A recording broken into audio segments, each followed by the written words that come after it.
열왕기하 17장 말씀, 열왕기하 17장 1절에서 12절 말씀 보십시다. 17장 1절에서 12절 말씀을 제가 좀 빠르게 봉독하겠습니다.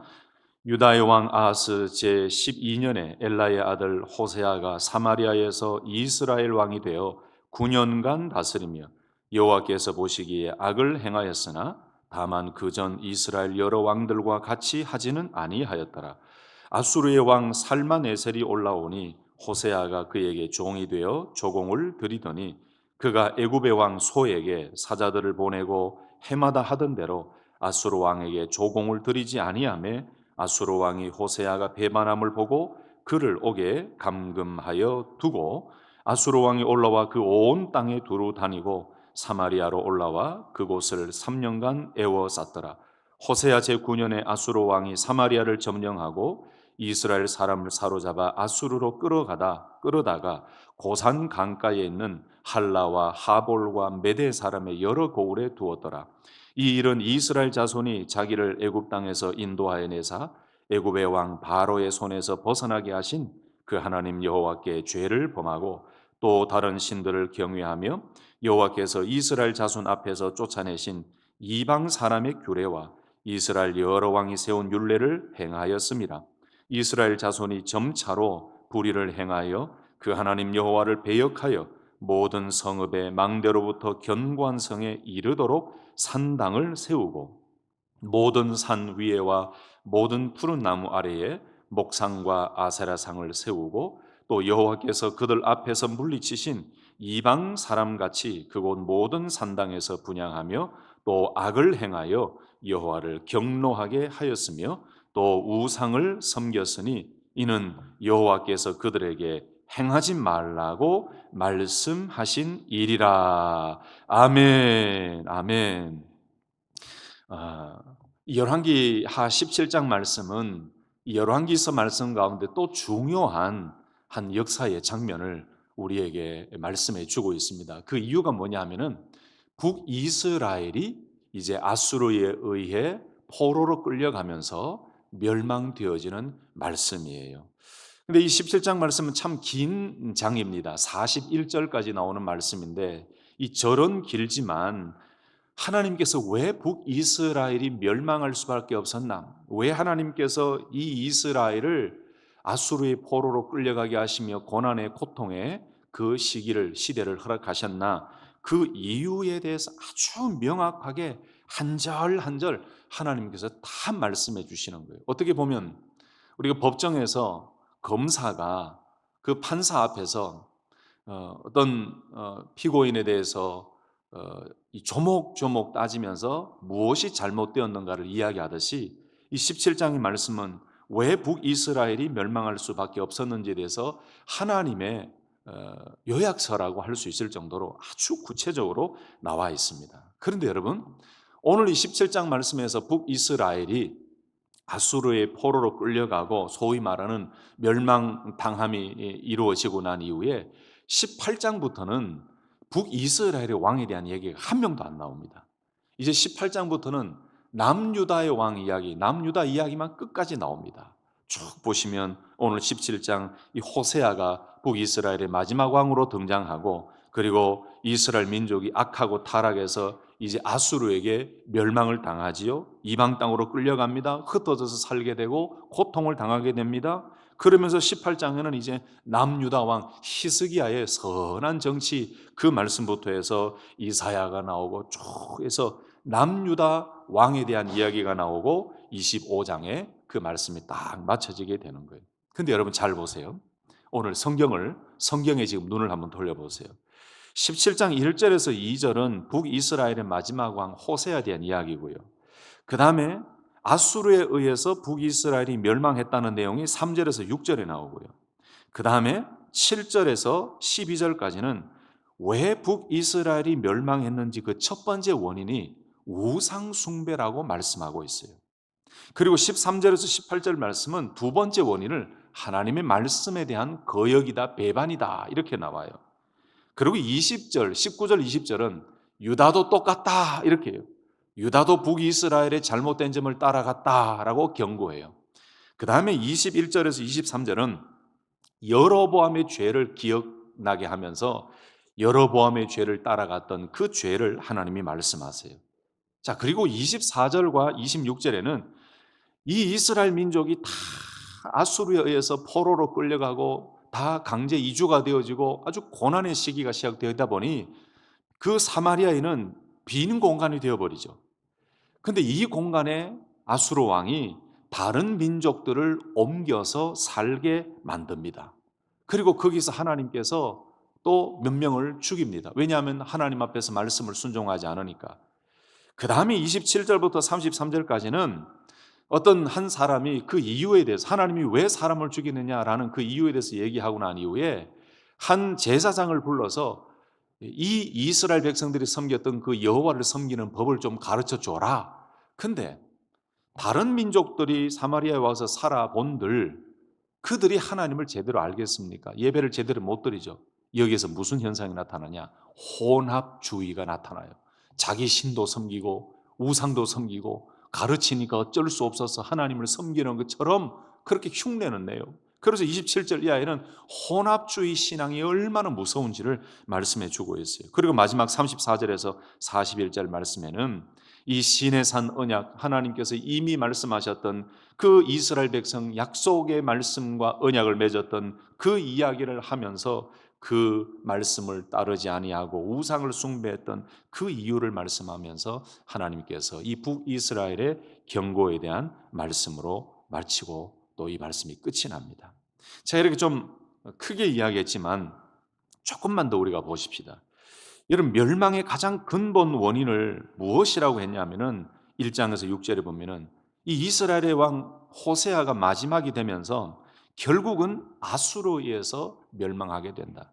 그 이유가 7절에서 12절에는 출애굽의 은혜를 잊어버렸다 그래요. 여러분 7절 한번 보세요. 이 일은 이스라엘 자손이 자기를 애굽 땅에서 인도하여 내사 애굽의 왕 바로의 손에서 벗어나게 하신 그 하나님 여호와께 죄를 범하고 또 다른 신들을 경외하며. 여러분 여기 이 일은이 뭘까요? 아수르에 의해서 멸망당하게 되는 이 일은 이 말입니다. 결국은 출애굽의 은혜를 잊어버렸다. 구원의 은혜를 잊어버리고 다른 신들을 섬겼기 때문이다. 그래요. 두 번째 이유는 8절에 나오는데 이방 사람의 규례를 따랐기 때문이다. 세 번째 이유는 9절에 나옵니다.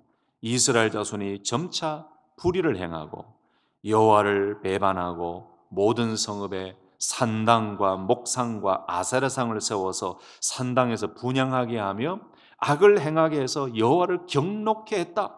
이것이 북이스라엘의 멸망의 원인이다. 또 네 번째 이유가 있습니다. 12절에 나와요. 우상을 섬긴 것이다. 이것은 하나님께서 하지 말라고 하신 것인데 너희들은 우상을 섬겼다라고 12절에 말씀해요. 그 다음에 13절에서 18절 말씀은 왜 북이스라엘이 멸망했나? 하나님께서 선지자들을 보내서 회개해라, 돌이켜라, 돌아오너라 라고 수차례 경고하고 말씀했음에도 불구하고 이스라엘 백성이 듣지 않았다. 이게 이유예요. 여러분 우리도 마찬가지입니다. 하나님께서 이 모양 저 모양으로 우리의 마음을 노크하시고 터치하시고 회개케 하실 때 우리가 빨리 그 음성을 듣고 민감하게 하나님 앞으로 나아갈 때 하나님께서는 우리를 용서해 주시고 복을 주시고 새로운 은혜를 주실 줄로 믿습니다. 그런데 이스라엘 백성은요, 선지자들을 통해서 회개해라, 돌아오너라. 13절 보세요. 여호와께서 각 선지자와 각 선견자를 통하여 이스라엘과 유다에게 지정하여 이르시기를 너희는 돌이켜 너희 악한 길에서 떠나 나의 명령과 율례를 지키되 내가 너희 조상들에게 명령하고 또 내 종 선지자들을 통하여 너희에게 전한 모든 율법대로 행하라 하셨으나 안 들었다 이거예요. 14절에 그들이 듣지 아니하고 그들의 목을 곧게 하기를. 여러분 내가 하나님의 말씀 앞에 겸손한 사람인가 하나님의 음성에 민감한 겸손한 사람인가를 자기가 체크할 수 있는 방법이 있습니다.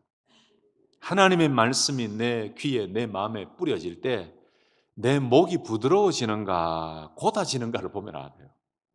하나님의 말씀을 들을 때, 예배를 드릴 때, 찬송을 통해, 기도를 통해, 또는 목회자들을 통해 말씀을 들을 때, 개인적으로 말씀을 묵상할 때에 하나님 말씀 앞에 내가 겸손한 사람인가는 나 스스로가 사실을 체크할 수 있어요. 어떤 말씀이 나에게 주어져도 내가 부드러운 마음을 가지고 목이 곧지 아니하고 아멘, 아멘 하면서 하나님의 말씀을 받고 있다. 그러면 여러분, 그래도 좀 건강한 신앙이에요. 그런데 내가 듣기 좋은 말씀은 들을 때는 아멘 하는데 뭔가 좀 내 기분이나 내가 원하는 말씀이 아니다? 그냥 내 감정적인 부분을 터치 못한다? 또는 나에게 좀 책망의 말씀이 있고 회개케 하는 말씀이 나에게 주어졌을 때 내 마음이 불편하고 아이고 오늘은 좀 말씀 빨리 끝내고 그냥 끝나면 좋겠네. 왜 이렇게 이런 책망의 말씀을 하는가라고 생각해서 자꾸 마음이 다른 곳으로 가고 목이 곧아지면 그건 내가 영적으로 조금 문제가 있다 생각하시면 돼요. 맞습니까? 아닙니까? 자기가 체크할 수 있어요. 오늘 이 이스라엘 백성들이 그랬다는 거예요. 선지자들을 통하여 돌아오너라. 하나님께서 얼마나 사랑의 마음과 긍휼의 마음을 가지고 말씀하시고 경고하시고 돌아오너라 회복해라라고 했는데 그들이 듣지 아니하고 그들의 목을 곧게 했다. 이것이 이유였습니다. 또 15절에는 이미 조상들과 약속하신 그 하나님의 신실하신 언약과 하신 말씀을 다 버려버렸다라고 말씀해요. 오히려 따르지 아니하고 자기 생각, 사람을 따랐다라고 말씀해요. 16절에는 거기에 멈추지 않고 여호와의 명령은 다 던져버리고 자기들을 위해서 금송아지 형상을 만들고 아세라 목상을 만들고 하늘의 1월 성신 우상이죠 피조물에게 경배하고 바알을 섬기는 죄를 범했다. 이것이 북이스라엘의 멸망의 원인이다라고 말씀해요. 또 17절 보면은 어제 나왔던 말씀처럼 자녀를 불 가운데로 지나가게 하고 이방의 풍습을 따라서 아주 가증한 일을 하면서 하나님의 마음을 격노케 하고 하나님의 마음을 아프게 했다. 그것이 17절의 말씀이에요. 그래서 여호와 하나님께서는 이스라엘에게 심히 노하셨다. 이스라엘을 제거하시겠다. 이것이 바로 18절 말씀입니다. 여호와께서 이스라엘에게 심히 노하사 그들을 그의 앞에서 제거하시니 오직 유다 지파 외에는 남은 자가 없으니라라고 말씀했어요. 얼마나 이스라엘 백성들의 죄가 컸으면 하나님께서 경노하시고 하나님께서 이렇게 이 북이스라엘을 심판하시겠다고 말씀했을까요?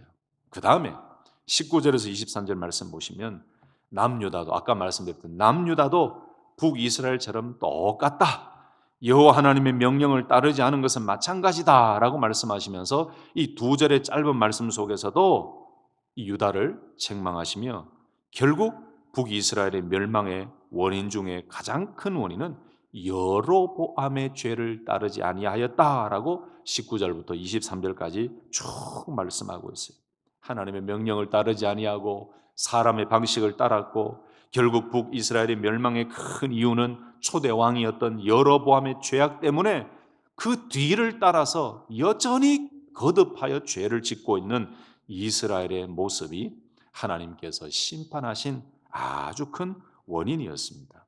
그래서 23절에 하나님께서는 결국 선지자들을 통하여 경고하고 또 경고했던 것처럼 북이스라엘을 멸망하겠다 하시겠다라고 말씀하시죠. 그런데 그 멸망의 도구를 아수르라는 이방 나라를 사용했습니다.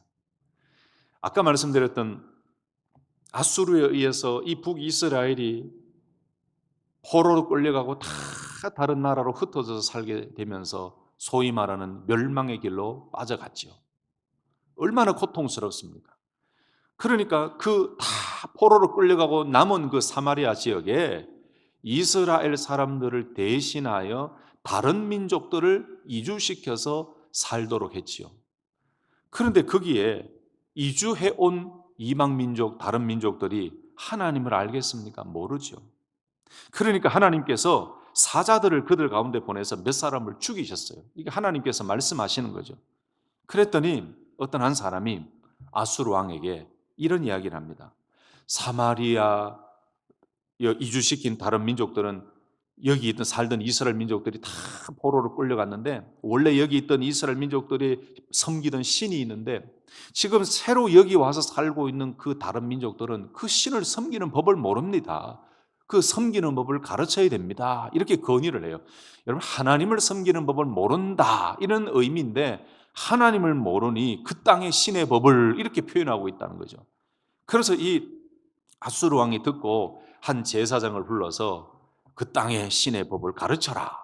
쉽게 말해서 이스라엘 백성들이 믿고 따랐던, 또 섬겼던 여호와 하나님께 예배하는 법을 가르쳐라. 근데 여러분, 이게 됩니까? 사람이 한순간에 변하지 않지요. 이방 풍습을 따르던 사람이 단지 이스라엘 백성들이 살던 사마리아로 이주해서 살고 있다 하더라도 하나님을 섬기는 법을 몰라요. 제사장이 가르쳐도 그 법을 몰라요. 그래서 아까 말씀드렸던 혼합주의 신앙이 여기서 나타난 거예요. 막 배우고 따라가는 것처럼 하지만 여호와 하나님을 온전히 섬기고 예배하지 아니하고 자기들이 원래 따랐던, 믿던 그 신을 여전히 믿고 있으면서 가르치니 어쩔 수 없이 하나님께 예배하는 것처럼 행동합니다. 그래서 바벨론 사람은 여전히 산당을 세웁니다. 숫꽃 분옷을 만들고, 구 사람은 네르가를 만들고, 하마 사람은 아시마를 만들고, 스발와임 사람은 몰래 이 자녀를 불살라서 자신의 신들에게 바치는 그 일들을 여전히 하면서 겉으로는 하나님을 섬기는 것처럼 아주 혼합주의적인 신앙 모습, 하나님이 원치 않는 모습이었습니다. 자, 결국 오늘 마지막 말씀 34절에서 41절은요, 이런 말씀이에요. 왜 이스라엘이 멸망할 수밖에 없었나?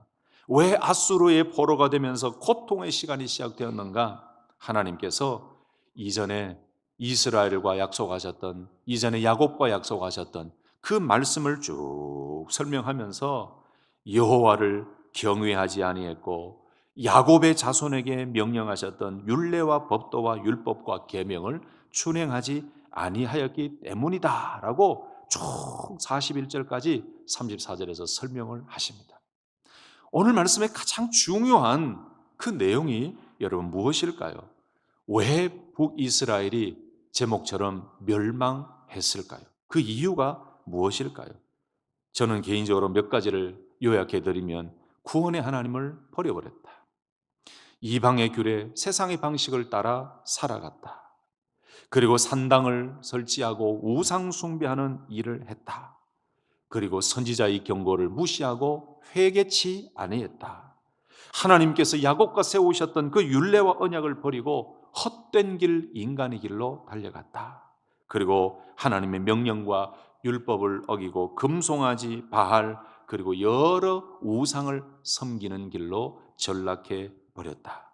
결국 여로보암의 그 길을 따라 죄악의 길로 또 빠지고 또 빠지고 반복하고 답습하는 그 모습 때문에 하나님께서는 참다 못해서 돌아오라고 했지만은 그렇게 돌아오지 아니고 오히려 목이 곧은 백성이 되었던 이 이스라엘 백성을 하나님께서 아수르라는 이방 나라를 통해 심판하셨다는 것이죠.